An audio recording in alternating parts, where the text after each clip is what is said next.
Yo les bros, bienvenue sur Spatule Bro, je suis le chef et on se retrouve aujourd'hui pour l'ultime review de la saison 2 de la série Amazon, The Ring of Power, hein. Bon, un final. Bon, on va en parler. Mais avant la médisance, un peu de bonne humeur, un peu de bonnes nouvelles. Je tiens à vous rappeler que ma série Webtoon Arena, non seulement le top 5, sort le 18 octobre en librairie, mais en plus la série est disponible sur la plateforme ultime de Webtoon, la plateforme Webtoon de Naver avec le logo vert. C'est disponible dessus depuis 2 semaines environ. C'est déjà hissé dans le top 20 des séries action. Ça fait plaisir. Je vous invite à découvrir la série sur cette application si vous ne le connaissez pas encore, sachant que la saison 1, 2 et 3 à venir seront sur cette plateforme, et aussi à découvrir cette histoire en librairie, bien évidemment. A priori, les liens sont en description et en commentaire épinglé, et que la passion vous guide. Place au sel maintenant. Oui. Bon, alors oui, je sais, cette review s'est fait attendre parce que en ce moment, je vais vous raconter un peu ma life, en ce moment c'est la merde. Voilà, j'ai trop de travail, faut faire plein de trucs, donc je suis obligé de faire des choix sur des choses. Là, on est en train de d'essayer de boucler la maquette du Spatu Jump. C'est compliqué de tout caler, et plein d'autres trucs, mais bon, bref, ça vous regarde pas, vous en foutez. Mais voilà, je vous dis que ça arrive tard parce que j'ai pas le choix, en fait. Bref. Mais en même temps, t'as envie de décaler l'échéance quand tu parles de cette série, Le Seigneur des Anneaux. Est-ce qu'on peut appeler ça Seigneur des Anneaux, déjà? Est-ce qu'on peut appeler ça comme ça? Les Anneaux du pouvoir, on va appeler ça. Euh, bon, c'est quoi ce final? Alors, il y a eu quelques bonnes choses dans ce final. Déjà que c'était le dernier épisode, c'est un bon point, d'ailleurs. Il y a eu quelques idées, il y a eu quelques fulgurances. Mais globalement, devant l'épisode, mais j'ai soufflé. Le truc m'a énervé, en fait. Je sais même pas par quoi commencer cette review. Si, allez, je vais commencer déjà avec la révélation, l'apparition du Balrog. Mais putain, qu'est-ce que c'est nul. Bon, déjà, c'est au moins 1000 ou 2000 ans trop tôt, déjà, l'histoire. Donc vas-y, déjà, tu prends Tolkien, tu te torches avec, déjà, de base. Et en fait, tout ce build-up, tout ce truc pour nous dire qu'en fait, le roi... Parce que moi, j'avais pas compris, en fait. Dans l'épisode d'avant, Durin 4, il était prêt à partir à l'armée pour aider Elrond et tout, à la guerre avec son armée. On la voit jamais, son armée, d'ailleurs. Où sont passés les millions? Hein, moi, je serais Jeff Bezos.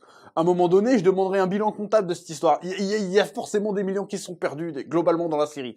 C'est pas possible. J'ai envie de te dire, je pense qu'une partie du budget de la série, il est pas allé dans la série, il est allé à payer les gens en scred pour qu'ils disent du bien de la série. Moi, au bout d'un moment, je vois que ça. Je vois pas, franchement. Encore une fois, c'est une blague. Hein, attention, pas de diffamation. Hein, ouais. C'est une blague.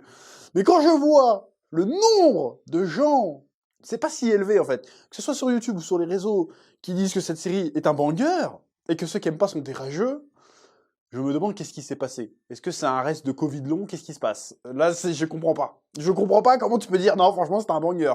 Je suis désolé, c'est pas possible. Ce n'est pas possible. Mais bon, bref. Mais à mon avis, il y a des financements occultes, il y a quelque chose. C'est pas possible. Tu peux pas me dire que cette série a coûté 1 milliard, je te crois pas, en fait. Tu vois ça à la série, tu vois la gueule de la série, à part 2-3 plans, tu te dis, bon, c'est quoi cette merde? Je suis désolé, tu nous vends une armée naine. Tu la vois pas, l'armée, c'est un truc de fou.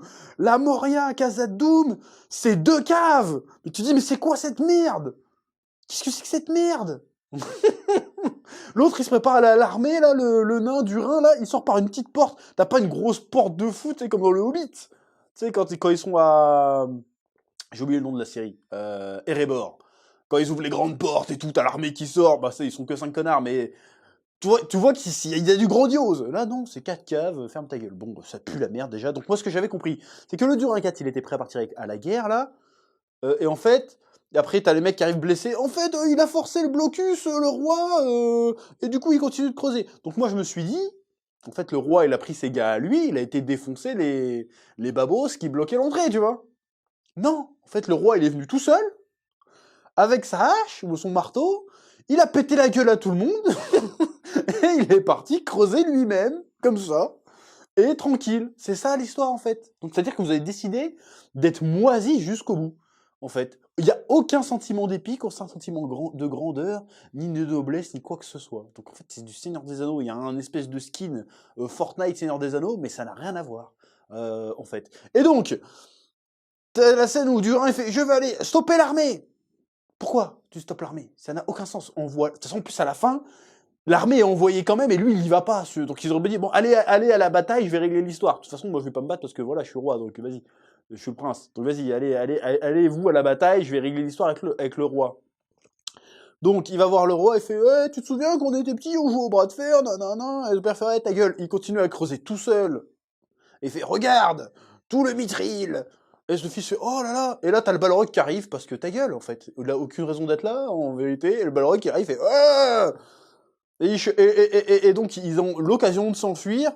Et le roi, alors qu'ils peuvent s'enfuir, il est à 2 mètres de la sortie, il fait genre, il enlève son anneau, il fait, non, je suis désolé, mon fils.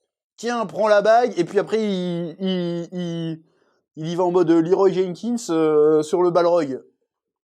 Et il se fait éclater. Et après, c'est bon, on n'en reparle plus, en fait, c'est bon. C'était la scène d'intro. Donc, ça fait 2 saisons qu'ils nous cassent les couilles avec les nains, juste pour cette scène du Balrog, qui, normalement, n'a rien à foutre là, encore une fois. C'était nul. Ceux qui me disent que c'est épique, mais c'était pas épique, c'était ridicule. Ça aurait pu être stylé, parce que visuellement, c'était beau. Mais avec un bon, vrai storytelling intéressant, ça aurait été absolument épique. Mis à part que ça se passe au moins 1000 ou 2000 ans trop tôt, que c'est pas les bons personnages au bon moment, si tu veux, que le Balrog a rien à voir avec le mithril, ou ce que tu veux, il n'y a pas d'origine du mithril ou quoi que ce soit. Bon, admettons, tu mets ça de côté. Tu mets ça de côté. Ça aurait pu être épique. Sauf que là, j'en avais rien à foutre. Je voulais juste qu'on passe à autre chose. Et tout ça, juste pour ça, on voit le Balrog qui fait coucou, on a plus le budget. Et où va l'argent? Et on a plus le budget pour le Balrog, c'est bon, il repart et on en reparlera plus pendant 2-3 saisons. Vas-y, allez. Nul à chier l'entrée. Donc ensuite, on retourne à Erebor, pardon, en Eregion, ça ressemble un petit peu. On retourne en Eregion, donc on voit que les elfes se sont pris une branlée, et pas une petite, c'est-à-dire qu'il reste 5 elfes. Hein, voilà, il reste 5 elfes de l'armée. Pour une raison qu'on ignore, Gil-galad et Elrond ne sont pas exécutés sur place parce que, en fait, ils sont pas exécutés, donc voilà, tu vois les orques qui crament des trucs. Ah si, t'as une espèce de plan séquence qui se veut épique. Alors encore une fois, tu m'aurais mis ce plan séquence avec l'elfe là qui fait des cabrioles, tu me l'aurais mis dans un fan film, j'aurais dit waouh, trop bien. Tu me dis qu'il y a 1 milliard de budget, je fais bon, pue la merde. Voilà, c'est pas bien je suis désolé, c'est pas bien filmé. C'est quand même dramatique, tu fais du Seigneur des Anneaux, t'arrives à rendre des batailles non épiques. Voilà, je veux dire, j'ai revu récemment les 2 tours. Franchement, le film il a presque 30 balais. Mais la honte, la honte! 1/5 du budget, même moins que ça! La honte! Franchement, c'est la honte! Bon, bref, nul à chier! Et donc, bon, le seul arc plus ou moins intéressant, même s'il est bourré de défauts, c'est l'arc Celebrimbor et Anatar, en fait. Et là, on voit donc Anatar, donc Sauron, qui est en train de torturer Celebrimbor, et Celebrimbor, il balance de la réplique, genre « C'est vous, le Seigneur des Anneaux !» Ah! Et là, on est censé faire « Oh !» On est censé avoir des frissons à ce moment-là. J'en avais rien à foutre, je voulais juste qu'il crève et qu'on passe à autre chose. C'était nul. Donc ensuite, on a Galadriel, qui se fait recapturer par les orques, et qui va voir Hadar. Et là, Hadar, il a mis l'anneau de Galadriel, et il est redevenu un elfe normal, et donc il redevient gentil, il a vu la lumière, il fait genre, oui, je me souviens de mon nom d'avant, mais il n'a pas d'importance. Le nom de Hadar, je l'ai gagné, donc je veux respecter ma promesse et mériter ce nom. Alors, ce qu'on va faire, c'est que je vais rentrer choper Sauron, vous allez me laisser faire, et après, je retire mes orques, et on retourne en Mordor, et vous n'entendrez plus parler de nous. Et du coup, il enlève l'anneau, et il le donne à Galadriel. Là, j'ai quelques questions à poser. Bon, déjà, pourquoi tu négocies alors que t'as gagné, bâtard? Déjà, de base, tu as gagné. Tu as gagné. Pourquoi? Pourquoi tu négocies alors que t'as gagné? La Galadriel, même si elle n'était pas d'accord, elle pouvait rien faire. Tu avais l'anneau magique, tu as battu Eregion, t'avais Sauron à ta pogne, t'as gagné. Pourquoi tu fais le miskin? J'ai pas compris. Et donc il a piqué l'anneau, et il fait rien avec. Il a juste une espèce d'épiphanie, il le rend Galadriel, et après il va voir ses hommes orques, et puis ces hommes orques le trahissent. Et ça aussi, il va falloir qu'on en parle 2 minutes. Je vais d'abord rester sur Hadar. Donc Hadar, qui est un personnage qui aurait pu être intéressant, en fait, son arc narratif, c'est « je vais envahir Eregion ». pour choper Sauron et pour être sûr que mes orques vivent en sécurité. Et donc, il fait ça, il gagne, il bat les elfes à plat de couture, il récupère un anneau magique, il a la couronne de Morgoth, il a tout ce qu'il faut pour buter Sauron, mais au dernier moment, il fait « Non, c'est pas gentil, vas-y, tiens, je te rends ton anneau, et vas-y, on va choper Sauron, et puis après je rentre chez moi, et puis je vous laisse tranquille. » Donc, et Galadriel a fait « Ok, d'accord. Bah, » normalement, c'est logique qu'elle fasse « Ok, d'accord », parce qu'elle a pas le choix, si tu veux. Parce qu'en fait, c'est ça ou rien. Parce qu'il a déjà gagné, Hadar, c'est débile. Mais tranquille. Et la phrase qu'a dit Galadriel, c'est « Mais j'ai tué plein de vos enfants quand même. » Et il fait « Je vous pardonne. » Là, encore une fois, je refais pause. Qu'est-ce que tu me racontes, cette espèce de... Je vais pas dire de gros mots, parce que je suis des... Ah, c'est bon, on va pas nous dire le dossier non plus. Mais Galadriel, il vient d'exploser la cité des rayons. Il a buté des milliers d'elfes. Qu'est-ce que tu t'excuses d'avoir buté des orques? Ça n'a aucun sens, je suis désolé. Et donc pendant ce temps-là, puis après Hadar, il se fait planter il se fait suriner par son orque en second qui l'a trahi. Et c'est là qu'on va avoir une autre interrogation, c'est-à-dire que les mecs, ils vont choper Sauron, il fait « Vous, Sauron ?» Et Sauron, il fait « J'ai eu beaucoup de noms. » Et tu ne sais pas comment ni pourquoi, Sauron a réussi à retourner les orques d'Hadar contre Hadar. Qu'est-ce qu'il leur a promis? On ne sait pas. Parce que qu'est-ce qu'il peut leur promettre de plus que Hadar qui leur promet une terre où ils pourront vivre en paix une fois qu'ils auront chopé Sauron? Là, j'ai vraiment pas compris. Alors, je sais que il a le pouvoir de manipuler les esprits. Non. Il peut manipuler les esprits, normalement, avec l'anneau unique. Il n'a pas l'anneau unique. Donc, ça sert à quoi qu'il ait l'anneau unique si le gars, c'est déjà un putain de seigneur Sith qui peut manipuler les esprits? Je comprends pas. Le gars, il est déjà level Charles Xavier en termes de manipulation d'esprit, et le gars a besoin d'un putain de bibelot pour avoir son pouvoir, ça n'a aucun putain de sens. On ne sait pas qu'est-ce qu'il leur a promis. Surtout que le gars, il leur a pas promis plus de choses que les siècles d'avant où il s'est fait fumer. On est bien d'accord, on l'a vu au début de l'épisode 2 de la saison. Il fait un discours, nous, les ténèbres, nous allons régner sur la terre du milieu. Et les orques ont fait non, et ils l'ont planté. C'est-à-dire que là, je sais pas combien de siècles après, il revient. Ils sont sur le point de le choper, et il leur dit, c'est sûrement ce qu'il leur dit, venez, vous voulez régner sur la terre du milieu? Bah, suivez-moi et enculez Hadar. Et les mecs, ils ont fait oui. Au bout d'un moment, les orques, ils méritent de crever. Je suis désolé, c'est quoi ce truc de merde? C'est quoi l'explication qui justifie que les orques se retournent contre Hadar? C'est quoi? Qui les a envoyés à la guerre, qui voulaient pas aller à la guerre? Mais tu crois que Sauron, il va faire quoi, bâtard? C'est ça que je comprends pas. Il va faire quoi, Sauron, à ton avis, une fois que les orques l'auront rallié? S'il veut conquérir la terre du milieu, il va bien falloir qu'il tabasse des gens à un moment donné, si tu veux. Donc ça, je n'ai pas compris, ça m'a énervé. J'ai fait, mais qu'est-ce que c'est que cette merde? C'est quoi? Donc c'était quoi le plan de Sauron, en fait? Sauron, c'était d'exciter les orques pour attaquer Eregion, et une fois qu'il soit là, il retourne l'armée contre Hadar. C'est complètement débile. Bref, toute cette histoire de Sauron qui remet les orques de son côté, j'ai rien compris. Surtout que le gars, il était tout seul. Il avait pas d'armée, il est tout seul face à une armée d'orques, et il fait genre, je vous ai compris, et c'est bon. On sait même pas en fait ce qu'il leur a dit. C'est ça qui est terrible. Et juste après, le gars revient, il fait genre, il y a les nains qui sont arrivés, et le gars, et Sauron, on sait pas pourquoi, il bute l'orque devant tout le monde. Et là, les orques se font, oh merde, on a peut-être fait une connerie. Bah évidemment, bande de connards. Ça devient juste complètement absurde, complètement idiot. Là, ça prend vraiment pour les cons. Ça aurait été un dessin animé sur Gulli. J'aurais dit, bon, allez, voilà, ça aurait été un truc genre Tortue Ninja, Power Rangers. J'aurais dit oui. Là, c'est quand même le Seigneur des Anneaux, quand même. Je veux dire, merde. C'est quoi, ça? Oui. Et l'armée des nains qui arrive en Eregion, mais qu'est-ce que c'est que ça? Ça n'a aucun sens. Genre, ils l'ont pas vu arriver. Bon, ils sont peut-être arrivés par le tunnel des nains, comme l'avait dit Galadriel, mais là, on a un problème, parce que Galadriel, elle s'est fait choper à la sortie de la galerie des nains. Donc, ils sont rentrés comment, les nains? Ils sont rentrés par l'extérieur? Et ils les ont pas vus arriver avant qu'ils soient à l'intérieur? C'est trop bizarre, je suis désolé. Et en plus, on voit à peine l'armée, on voit trois petits trucs de loin qui courent, c'est tout. Et il y a le gars qui était dans les mines, qui enlève son casque, qui fait « Seigneur Elrond, Seigneur Durin est en deuil !» Et il referme son truc. « Qu'est-ce que tu fous là, bâtard? T'es pas censé être le chef des mines, pourquoi t'as l'armée, toi ?» J'ai pas compris. Le mec, c'est le chef des mines, pourquoi il est à l'armée? J'ai pas compris qu'est-ce qu'il foutait là. Donc voilà, donc on voit trois petits nains qui arrivent et qui chassent les orques en un quart d'heure. Et du coup, les orques, alors qu'ils ont pris une position, une place forte normalement, hein, et ben ils s'enfuient. Tu te dis, waouh, les batailles, c'est pas ça, quoi. Donc c'était vraiment de la merde. D'ailleurs, autre question, il me semble avoir vu arrondir ce bâtard se faire fumer l'épisode d'avant. Et là, non, c'est bon. Ça va. Je fais des cabrioles, je rigole et tout, tranquille.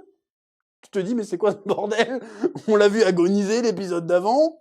Et là, non, c'est bon. J'ai pris un sonzu hors champ, ça va, je suis guéri, je peux faire la bagarre. Et là, tu fais, non mais... Waouh, 1 milliard le budget, hein. Je sais pas où c'est parti, mais celui qui a pris l'argent, il a dû se régaler, hein, parce que là, c'est chaud quand même, hein, oui. Ensuite, on a le combat Galadriel-Sauron. Pareil, c'est jamais épique. Tu te souviens dans le Hobbit? Dans le Hobbit, il y a un combat Sauron-Galadriel. Il envoie un peu. Bon, c'est pas trop dans les livres, je crois, aussi non plus. Mais ça envoie un peu, tu vois. C'est vraiment des mecs puissants. C'est pas deux mecs qui se passent des coups d'épée. On se croirait dans le film, comment il s'appelle ce film? Ah, je sais plus le film, c'est où le gars il fait tu as tué mon père, tu vas mourir. Comment il s'appelle ce film? Je me souviens plus. Bref, c'est un truc de KPDP de merde. Bon, le seul truc qui est intéressant, c'est comment Sauron essaye de la manipuler quand il redevient en Halbrand, et puis il fait oh, et puis qu'après il se transforme en Celebrimbor. Ça, c'était une scène assez sympa sur les pouvoirs de Sauron. Mais à part ça, c'est juste un combat d'épée nul. Galadriel qui a un plot armor de malade, c'est-à-dire que la meuf elle tombe de 1 kilomètre de haut, elle s'éclate dans un arbre et elle a rien. Le problème c'est pas qu'elle vient de se faire une chute d'un building, tu vois. Le problème c'est qu'elle était blessée avec la couronne de Morgoth et du coup que ça s'en prend à son âme immortelle et du coup ils utilisent le pouvoir des anneaux et du coup Elrond il trahit sa promesse et il prend un anneau et il chasse le mal de Galadriel et juste après elle se réveille, elle est tranquille, ça va, elle a rien. Super. Et du coup, Sauron récupère les 9 anneaux des hommes. Et bah, il va les distribuer, j'imagine, hein, parce que voilà. Du coup, c'était vraiment très très nul. En fait, le plan de Sauron, pour moi, il a aucun sens du début jusqu'à la fin. Cette série n'a aucun sens du début jusqu'à la fin. Et on n'a même pas fini, parce qu'on n'a même pas parlé de Numénor. Et là, je pense que je vais être vulgaire aussi. Hein. Donc, en fait, tout ce qui s'est passé avant n'a servi à rien dans l'arc de Numénor. En fait, dans l'arc de Numénor, je récapitule ce que j'ai compris. Parce qu'encore une fois, c'est moi qui ai teubé, c'est possible aussi. Donc, arc de Numénor. Le problème, c'est dans la saison 1, il y a la reine, je sais plus comment elle s'appelle cette connasse, qui prend des hommes de Numénor pour aller en terre du milieu chasser les orques. Les mecs, ils se prennent une branlée parce qu'ils n'avaient pas prévu que l'autre, il pouvait déclencher un volcan avec une épée moisie. On sait pas d'où elle sort cette épée d'ailleurs, hein. On n'a jamais eu d'explication, mais vas-y. Et donc, du coup, elle revient, donc elle est un peu en disgrâce auprès du peuple, parce qu'elle a envoyé des gens mourir pour des sous-hommes. En gros, c'est le terme employé. Et en plus, elle revient aveugle. Donc, crise de pouvoir, crise de confiance. Et là, il y a un aigle qui arrive, et Pharazôn, il va caresser l'aigle. Bon, il le caresse pas, mais genre, oh, c'est un signe que c'est Pharazôn le roi. Donc, Pharazôn devient le roi. Et il accuse Elendil de fomenter un coup d'état, d'être un traître et de ne pas reconnaître la légitimité de Pharazôn. Alors que tout le reste du peuple et des sages ont dit que c'était Pharazôn, mais Elendil, il dit non, et il est pas content, il est toujours fidèle à Myriel, je crois qu'elle s'appelle. Myriel, je crois que c'est ça, Myriel. Et donc, du coup, il fait, bon, vas-y, on pardonne tes crimes, mais vas-y, jure-moi fidélité. Et il veut pas. Donc, il envoie en tôle, il fait, bon, vu que c'est comme ça, ben, on va te soumettre à la volonté des Valar. Tu vas aller te jeter devant le Kraken, et le Kraken, il va dire s'il te prend ou pas, et s'il te prend pas, bon, c'est que t'es innocent. Plan, déjà, débile de base. Voilà. Et du coup, c'est Myriel qui va à sa place. Et Myriel ne se fait pas manger par le Kraken. Du coup, on comprend, ça n'a pas été dit clairement, mais on comprend que du coup, bah, Myriel est légitime vu qu'elle a été sauvée par les Valar. Du coup, elle est aussi légitime que Pharazôn. Et du coup, crise de pouvoir encore une fois. Sauf que, bah, visiblement, c'est pas le cas, vu que Pharazôn est toujours roi. Donc Pharazôn fait bon, ok, tout le monde a vu que Myriel n'était pas une traîtresse et que Elendil non plus, vu que les Valar l'ont pas condamnée. Mais c'est quand même une traîtresse parce qu'elle a fricoté avec Sauron. Et pour prouver, il donne un papier. On sait pas ce qu'il y a dessus, mais il donne un papier à la fricoter avec Sauron. Je sais pas c'est quoi ce papier. Peut-être que j'ai raté une info, peut-être qu'il y a une scène coupée, je sais pas. Est-ce que c'est une lettre qui dit qu'Halbrand est Sauron? Je sais pas en fait. On sait pas. Donc, là je pose la question. Maintenant, je pose la question. Encore une fois, c'est peut-être moi qui ai raté l'info. Et si c'est le cas, vous me le direz en commentaire. Mais, comment Pharazôn sait que Sauron est de retour et toujours bien vivant? Moi je pose la question. Parce qu'à la base, on est bien d'accord qu'ils n'étaient pas sûrs. quand la Myriel, elle est partie, il me semble qu'ils n'étaient pas sûrs. Ils savaient qu'il y avait des orques, ils savaient qu'il y avait un problème en Terre du Milieu et qu'ils avaient besoin d'aide, mais c'est tout. Parce que Halbrand a dit « Ouais, les orques ont attaqué les Terres du Sud ». Mais quand Myriel, elle est venue, et que les autres sont venus, ils n'ont pas vu de Sauron. Donc comment ils savent? Ils regardent la série, qu'est-ce qui se passe? Ça, je comprends pas. Comment ils savent que Sauron qui est là? Et l'autre, il a juste à dire « Non, mais parce qu'en fait, elle bosse avec Sauron ». Mais si elle bosse avec Sauron, comment ça se fait que les Valar, ils l'ont pas? Parce que, si tu veux, les Valar, c'est Zeno dans DBS, et à côté, Sauron, c'est Yamcha, si tu veux. Il n'y a pas match, si tu veux. Donc le jument des Valar, il était biaisé, parce qu'en fait, ça n'a aucun putain de sens. Ils viennent de dire que les Valar ont dit qu'elle était innocente, et tout d'un coup, non, elle est avec Sauron. Et là, ils oublient. Ah merde, du coup, c'est une traîtresse. Bah, depuis le début, j'ai dit que c'est une traîtresse, moi. Hein. Donc du coup, ils repartent, vous chassez les partisans de Myriel, en fait. On repart, on fait un tour pour rien. Et là, il y a Myriel qui va voir Elendil, qui lui fait vous allez quitter, vous devez quitter Numénor. Tenez une épée. Et là, l'épée, c'est Narsil, je crois que c'est ça. Donc c'est l'épée qu'aura Aragorn plus tard, qui aura été reforgée. C'est l'épée avec laquelle Isildur va trancher les doigts de Sauron. Et là, ça m'a énervé. Parce qu'ils ont repris la scène au mouvement près, genre. L'autre, il ouvre pareil qu'Aragorn, si tu veux. Alors, il y a un clin d'œil, si tu veux. Mais moi, il m'a énervé. Parce qu'en fait, toute la série chie sur le lore depuis le début, et là, ils te font des clins d'œil au film. Sauf que, quand quand Elrond va filer l'épée à Aragorn, et qu'Aragorn ouvre l'épée avec une certaine majesté, ça a du sens que l'épée est sacrée, si tu veux. C'est l'épée de son ancêtre, c'est l'épée de sa lignée. C'est l'épée qui prouve qu'il est digne d'être qui il est réellement, c'est-à-dire l'héritier du Gondor et le roi des hommes, si tu veux. Donc quand il l'ouvre et qu'il est en admiration devant l'épée, ça a du sens, parce qu'il accepte son destin, si tu veux. Là, Narsil, c'est une épée, c'est tout. Donc là, tu fais oh, une belle épée, ta gueule. Ça m'a énervé. Et après, il se barre à cheval, et puis voilà, donc il va repartir sur la Terre du Milieu. Voilà. Et pendant ce temps, Pharazôn envoie son fils aussi en Terre du Milieu. J'ai pas compris pourquoi faire. J'ai pas compris. Certainement pour mettre un port d'attache et puis exploiter les ressources, j'imagine. Et donc il arrive devant le Théo, qui est apparemment devenu le chef des clochards, et il leur fait bon, nous on va vous donner des vivres, mais bon en échange vous nous filez du bois quoi. Et l'autre ils font ah c'est honteux. Je comprends pas pourquoi c'est honteux en fait. T'as cru qu'ils allaient te donner des vivres gratos? C'est pas l'armée du salut. Hein. J'ai pas compris pourquoi c'était un problème. Mais bon bref, admettons. Et donc ça nous ramène à l'arc d'Isildur. Isildur. Qu'est-ce que c'est? C'est ça votre héros? C'est ça la légende? Bah après, ça m'étonne pas qu'il soit corruptible par l'anneau, ce fils de pute, parce que c'est clairement un fils de pute. J'ai envie de te dire. Donc là, bon, là, putain, je vais être encore misogyne, mais là, t'as la meuf qui arrive, qui vient le voir en scred dans la cabane. Oui, mais en fait, moi, j'ai passé toute ma vie fiancé à ce mec-là, mais je me suis rendu compte en te rencontrant qu'en fait, peut-être que je l'aimais pas tant que ça, c'est juste qu'il est très gentil avec moi. Et il lui roule un patin, et il fait « Je vais te ramener avec moi à Numénor ». Et là, t'as envie de dire, mais. C'est quoi ça? C'est quoi ça? Pourquoi vous essayez de nous faire croire qu'il y a une alchimie entre ces deux personnages alors qu'ils ont 3 scènes de merde et c'est tout? C'est-à-dire, il a la dalle à ce point-là. Enfin bref. Et donc, du coup, il va voir comment il s'appelle? Il va voir le fils de Pharazôn. Il fait genre, ouais, dis donc, je suis le fils du chef de la garde numénorienne. Donc, du coup, tu vas nous ramener et puis tu vas prendre une place de plus. Sauf que quand il dit une place de plus, là, il y a un moment malaise. C'est qu'il y a le copain de le clochard, là, qui avance aussi, genre, oh, je peux venir, tu vois. Et là, il y a un moment de flottement. Je fais, oh, le malaise, qu'est-ce qui se passe? Et le fils de Pharazôn, il fait, non, non, ta gueule, il y a que toi qui pars. Et du coup, il part tout seul quand même. Et à peine il est en train de partir, elle prend la main de son copain en mode. Donc en fait, c'est ça la future reine des hommes, c'est un putain de. C'est une chouin en fait. c'est un tapin une clocharde. C'est ça la future reine des hommes, parce qu'apparemment c'est vraiment la future fan d'Isildur. Voilà. Voilà, donc tout l'aspect noble, pur des romances de Tolkien, bon bah c'est de la merde, hein, voilà. Qu'est-ce que c'est que ce truc, sans déconner, c'est honteux, c'est honteux. Donc voilà, j'ai trouvé ça, mais nul à chier en fait, nul. Et donc, on finit sur les nains. Donc Durin 4, il garde tous les anneaux, en fait. Et là, il se retrouve dans une certaine problématique, parce qu'en fait, les autres royaumes des nains ont déjà filé le tribut pour avoir les anneaux, si tu veux.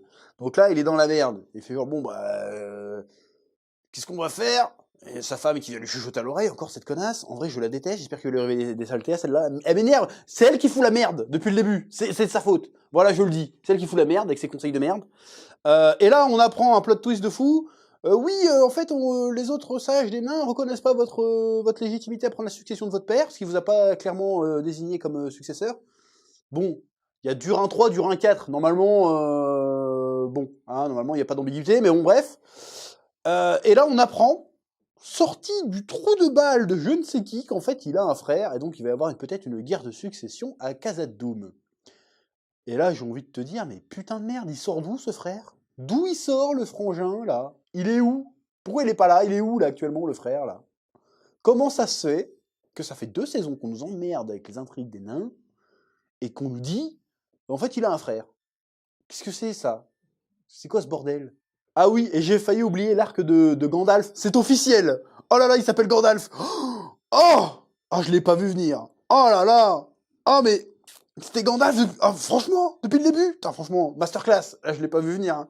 Oh là là.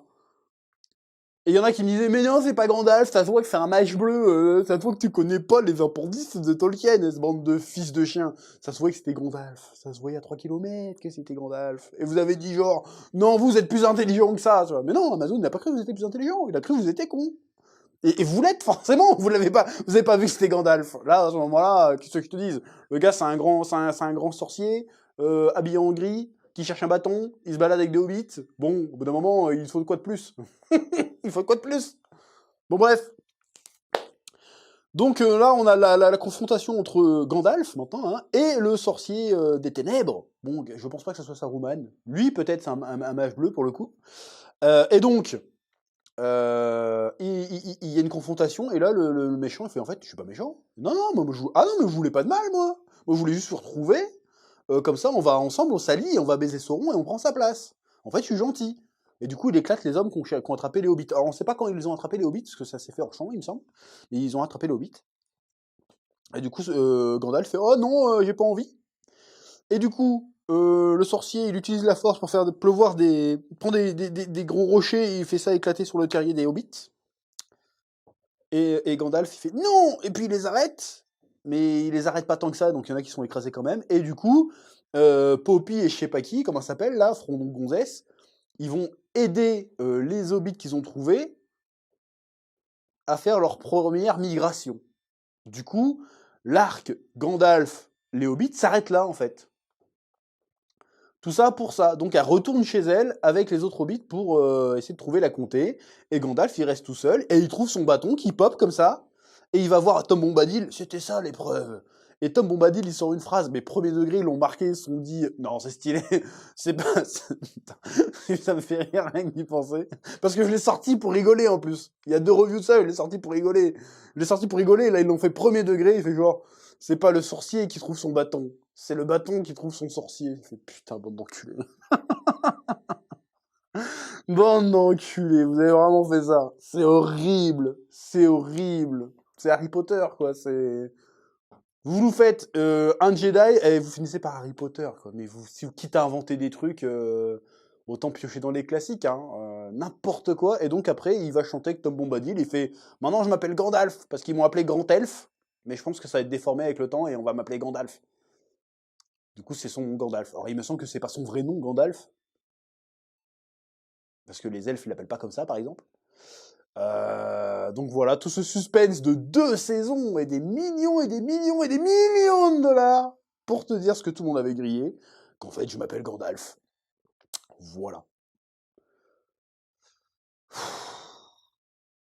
Sans déconner, hein. Bon, je sais pas, parce qu'au début, je disais, ouais, c'est moins pire que la saison 1, dans le sens où on se faisait moins chier. Mais au final, je sais pas si c'est pas pire, en fait. Je sais pas si c'est pas pire. Comment ça peut être aussi médiocre? Comment ça peut avoir aucun sens? C'est terrible, c'est honteux, c'est un cas d'école. Dans 20 ans, on en parlera encore, hein, cette série. En mode comment c'était à chier. Bon, apparemment, bonne nouvelle. c'est que les audiences sont pas folles par rapport à la saison 1. En même temps, c'est une bonne et une mauvaise nouvelle, parce que tu te dis, bon, c'est tellement une mine à content, cette série, que t'as envie que ça continue pour toujours.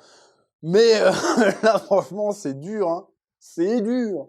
Qu'est-ce qu'ils vont raconter maintenant, en fait? Qu'est-ce qu'ils vont raconter? Bon, peut-être que maintenant qu'ils sont plus dans leur délire d'intrigue, parce que là, ils ont fini les intrigues principales qui étaient amorcées dans la saison 1, si tu veux. C'est torché. Ils ont sorti le truc Anatar, c'est fait. Le truc Pharazôn qui prend le contrôle de Numénor, c'est fait de manière très laborieuse, mais c'est fait. Isildur qui retourne, il va croiser son père sur le... Ah non, il y a ça encore. Eh, ils vont nous faire tenir encore une saison avec le fait qu'il va retrouver son père ou pas. Ah là, quelle horreur. Bon, bref. Mais les principales intrigues ont été clôturées. Ils ont sorti le Balrog, ils ont plus besoin de le ressortir, c'est bon. Mais ils vont le ressortir quand même, puisqu'ils vous vendraient la série là-dessus. Donc ils vont ressortir encore le Balrog, très certainement. Mais les principaux trucs engendrés, commencés dans la saison 1, on va dire que c'est fait à peu près. Donc maintenant, peut-être que ça va être un peu plus direct. C'est-à-dire que ça va être le bien contre le mal, ça va être Sauron contre tous les autres. Voilà, peut-être que ça va être comme ça, et que ça sera très bien comme ça. Peut-être que ça sera un peu plus épuré, et que du coup, il y aura moins de déchets, il y aura moins de merde, et que ce sera peut-être plus plaisant à suivre, et peut-être mieux écrit. On peut l'espérer. Mais franchement, je ne comprends pas.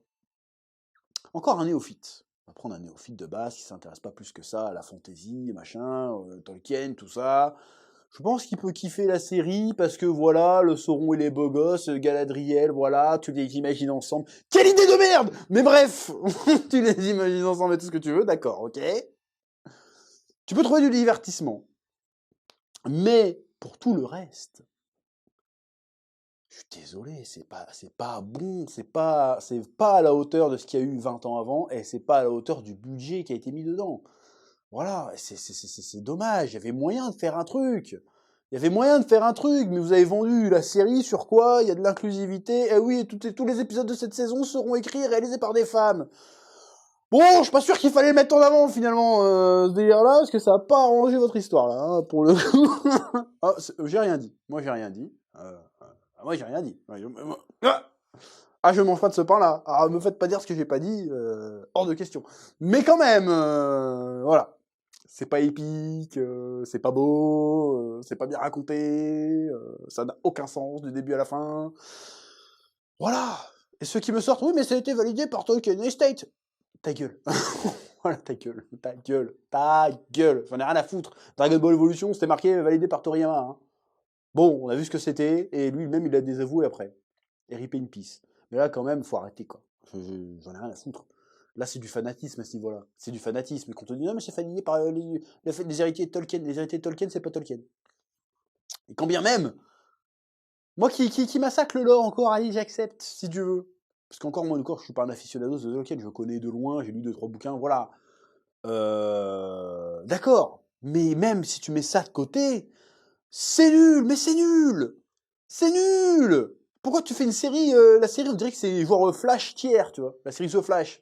On est là-dessus. C'est Seigneur des Anneaux, vous avez de l'oseille, vous faites que de la merde. Donc c'était ni fait ni à faire, c'est honteux. Je chie sur cette série. Je continuerai à regarder parce que ça fait du content. Moi, je vous le dis, je vous le dis, je vous le dis. Hein, voilà, je regarde parce que ça fait des vues, ça fait des clics. Et c'est un peu marrant de chier dessus. Mais le jour où ça devient bien, je serai le premier à dire que c'était bien. Attention, attention. Mais quand c'est de la merde, faut le dire aussi, quoi. Après, chacun son avis, mais à un moment donné, comment tu peux dire oh, trop bien? J'ai vu des chroniqueurs spécialistes de fantasy dire que la série, elle est trop bien, hein, respectueuse de Tolkien et tout. Hein. C'est pour ça que je dis, je pense qu'il y a des, il y a eu, tu sais, il y a eu des versations. C'est pas possible. C'est pas possible à un moment donné. C'est pas possible. Moi, je comprends pas comment tu peux arriver et dire, la série, c'est une réussite.